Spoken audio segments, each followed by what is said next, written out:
មនុស្សមិនល្អគ្រប់ដប់ទេរៀនមើលចំណុចល្អគេខ្លះផងរៀនផ្ដល់តម្លៃនិងសេចក្តីថ្លៃថ្នូរដល់អ្នកដទៃទើបរស់នៅជាមួយគ្នាបានសុខគេខឹងគេក្តៅបើអ្នកខឹងគេវិញអ្នកក៏ក្តៅដែរកំហឹងជាភ្លើងតែងដុតទីអាស្រ័យរបស់វាស្លាប់ទៅយកអ្វីទៅមិនបានទេរៀនធ្វើទានខ្លះគ្រាន់បានជាពូជបុណ្យសម្រាប់ទៅកាន់បរលោកនាយ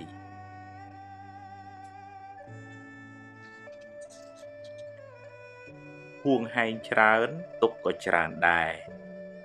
ព្យាយាមបំពេញតួនាទីអ្នកឲ្យបានល្អ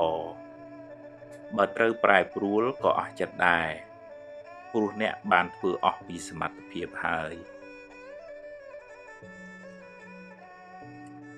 ចង់ឲ្យគេគោរពអ្នកត្រូវចេះគោរពគេមុន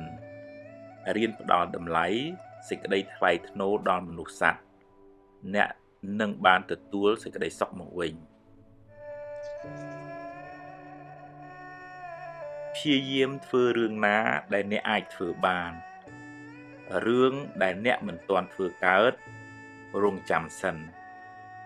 ចាំដល់ពេលអ្នកមានឱកាសមានសមត្ថភាពចិត្តបុណ្យចិត្តស្រស់ថ្លាចិត្តស្ងប់នាំឲ្យកាយក៏ស្រស់ចិត្តក៏ត្រជាក់ជីវិតបានសុខស្ងប់ច្រើនព្រោះចិត្តស្ងប់ល្អគ្មាននរណាជៀសផុតពីការនិន្ទាទេសូម្បីតែព្រះពុទ្ធកុំសូវយកពាក្យគេមកបំផ្លាញសេចក្តីសុខក្នុងចិត្តអ្នកឡើយ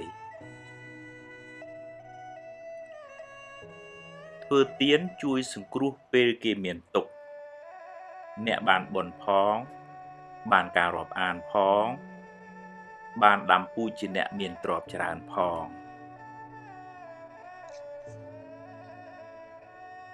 មនុស្សមានសម្ពាយបុណ្យខុសគ្នាជោគវាសនាក៏ខុសគ្នាដែរប្រឹងប្រែងរកឲ្យអស់ពីសមត្ថភាពហើយត្រេកអរចំពោះអ្វីដែលអ្នករកបានបើខ្ចីគេត្រូវចេះសងវិញកុំស៊ីដាច់បាបកម្មនាំឲ្យរកស៊ីមិនឡើងទេ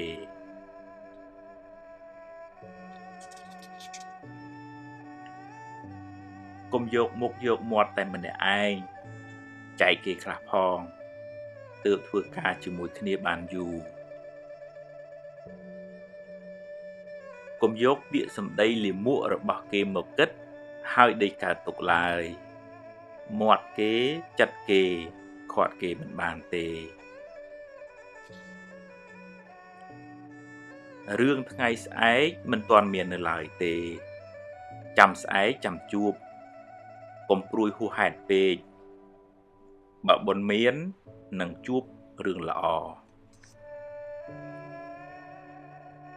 អតីតកាលបានកន្លងហួសទៅហើយកុំស្ដាយអីព្រោះបើស្ដាយទៅក៏កែអ្វីមិនបានដដែលយកវាជាមេរៀនហើយដើរទៅមុខកុំងាកក្រោយញឹកពេក